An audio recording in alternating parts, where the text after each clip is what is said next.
Should they be favored? Hell no.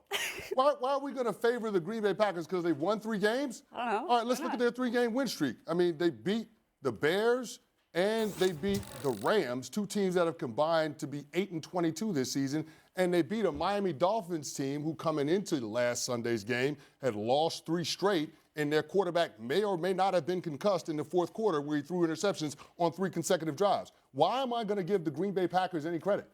I'm not going to do it. I'm going to lean on the body of work that they've shown me throughout the majority of this season, which tells me that they're not a good football team.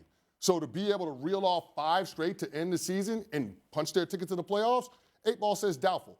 And then when you look at the Minnesota Vikings, this week's opponent in Week 17, the Vikings set an NFL record for wins in 1-score games. 11-0 this season in 1-score games. The Green Bay Packers offense ain't blowing out anybody.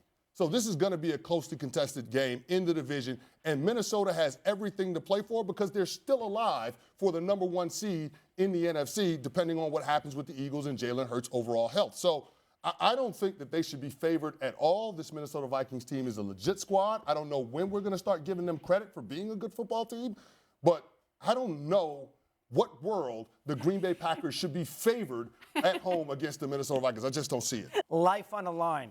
You got to get the game right. Who are you taking in the game? What time is the game? 4:25. By the way, a team in the Vikings. Probably lean toward Aaron Rodgers. Thank you. Oh, Probably okay. lean toward Aaron Remember? Rodgers. Probably lean toward Aaron I'm Rodgers. taking the Vikings. We're talking about a Probably Vikings team lean. that routed them 23-7, and I understand that was months ago, and everyone's like, "Oh, the Packers, they figured it out. These rookie receivers, they're coming along. They haven't figured anything out." Listen, all your sports arguments are normally always, hearkening back to a different era. Not All of a sudden now, you're going to live in the moment with a 3-game win streak for a bad Packers team. What are we doing? If my life's on the line, You're going with Rodgers. I have to take Lambeau. I have to take Rodgers. I'm right there with you. And There's they've power won, in the underdog. And here's another one. They won 16 in a row in December.